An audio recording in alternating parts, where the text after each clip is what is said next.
priority signal from the snow destroyer thing. Right.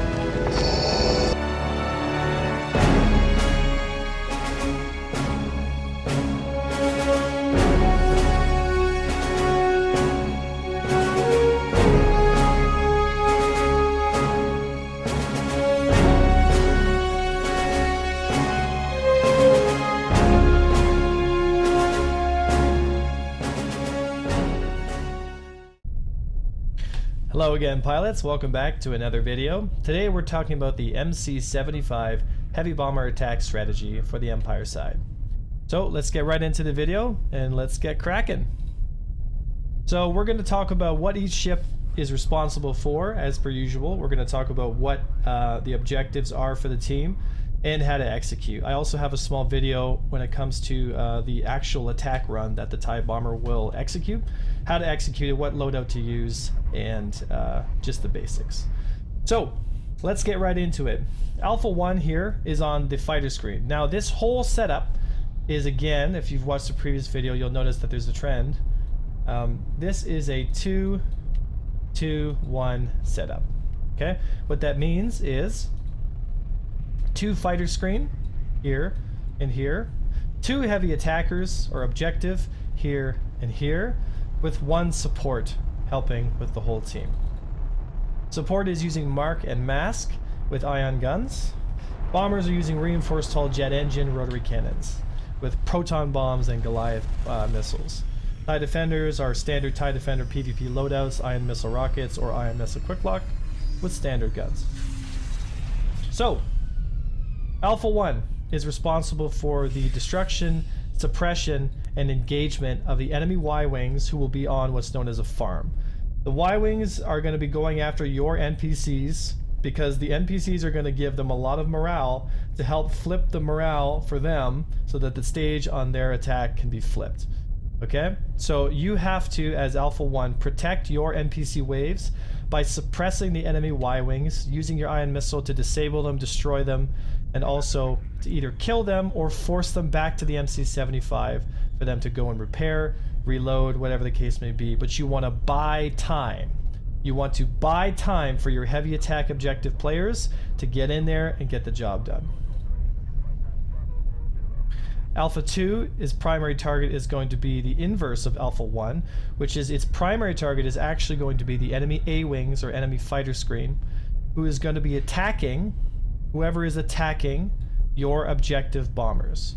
So if you have an A-Wing that typically doesn't leave your TIE bombers alone, you're mostly going to be spending your match engaging that A-Wing pilot, forcing him off back to the MC-75 or back into a retreating position where your objective bombers or TIE fighters are going to move in and engage the targets that they need to.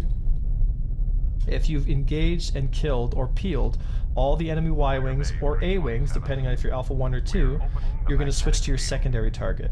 In this case, Alpha 1, once he's dealt with the Y-Wings and they're no longer there, he's going to look around, see if there's any A-Wings that he can peel off his friends, or in case somebody is calling for help, he's going to switch to his secondary target if the situation dictates. For Alpha 2, he's going to go straight for the A-Wings, and if the A-Wings have been dealt with, he's going to go help Alpha 1 engage and destroy the enemy bombers so that we can help suppress them and buy time for our TIE bombers and heavy attackers to get in and do their job. Good. Alphas 3 and 4 are TIE bombers with reinforced hull, proton bombs, rotary cannons, Goliath missiles, jet engines, and chaff countermeasures. These TIE bombers are set up specifically to engage at 1500 meters, fly under the shield, go for the priority 1 target, because number 1 subsystem to take out in any fleet battle game will always be shields first. Shields down on an MC-75 means it's a dead MC-75. Getting the shields down quickly and effectively is how you win fleet battles. And the best way to do that is to destroy the shield generators themselves, or go for a shield run with a heavy ion objective TIE fighter or heavy ion objective TIE bomber. That being said, Alphas 5 in the support ship is going to be using ion guns to help defend, chaff countermeasures to intercept incoming torpedoes also going for your raider, and also to protect, disable, and peel for anybody who's coming in and trying to destroy your objective TIE bombers. Everything revolves around the protection and escorting of the heavy attack bombers into the objective site, because without these two, subsystems don't go down, which means you don't win the overall battle. The dogfight is important, but in a certain kind of way. The suppression of the enemy Y-wings in the dogfight is going to win the fight, because the morale is going to take so much longer to flip, because these two bombers aren't farming hard enough, because every time they kill a stack of NPCs, they die. So their net worth is only maybe 5. And that's if they get a stack of NPCs before the TIE Defender can engage, disable, destroy, or suppress the enemy bombers. This will buy time for your heavy objective TIE fighters and TIE bombers to get into the objective. Now, for Outposts 3 and 4, we're going to watch a little video here, who I've recorded, which is basically how to execute on the strategy when it comes to using your proton bombs, your dumbfire Goliath missile, and how to fly under the shields without getting caught by the tractor beams on the MC-75. So here we go, watching the video. And again, like I was saying, the support ship is using marks for increased damage, and mask, squadron mask, to help sure that when the bombers do get within 1500 meters, so right about here, the squadron mask goes out. Excuse me. Both TIE bombers get their cloaks, and they begin their run. You can cross the distance under full boost power quite quickly.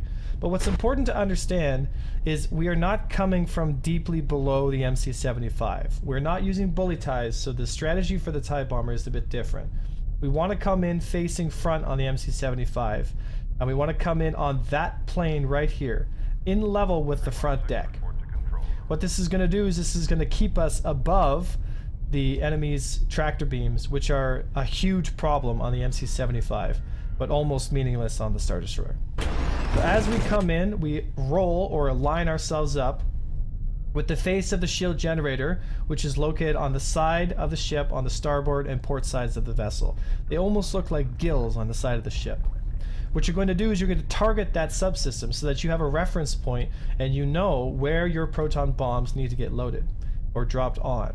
The little arrows resembling the direction of fall of shot of the bombs are going to be launched from the base of your ship, and they have to be within 200 meters to land. We're going to line ourselves up flat with the deck of the ship, above the tractor beam, but in line with the shield generator. Okay, that's very important. Tractor beams are located right around here. We want to be above the tractor beams. If we drop below the tractor beams, we will get caught, and you will not be able to make it towards the shield generator in time, and you will be destroyed. Fire! Once we get within range, and we use that as a reference point, we're going to slow down. We're going to dumb fire our Goliath missile onto the target, and then we were going to sit on top of where our reference point was and drop all of our proton bombs. 1, 2, 3, 4, 5. Good. All the bombs have been launched. They've all landed on an objective, and we noticed the shield generator went from 100% health to 15. The last bit of health can be done and destroyed with the rotary cannon or standard lasers on the TIE bomber. Shields are down, and that's a single run. The idea is for both TIE bombers on Alpha 3 and 4 to destroy each side of the Star Destroyer, or sorry, I apologize, MC-75 shield generators. So when this run is complete, the right and left side shield generators will be destroyed, one for each bomber. 2 bombers, 2 shield generators. If you can pull this strategy off, you'll be in a very, very, very good position to engage and destroy the rest of the fleet. That pretty much wraps it up, folks. Each TIE bomber has to know which shield generator it's going after, and remember, the shield generators are by the anatomical position of the MC-75.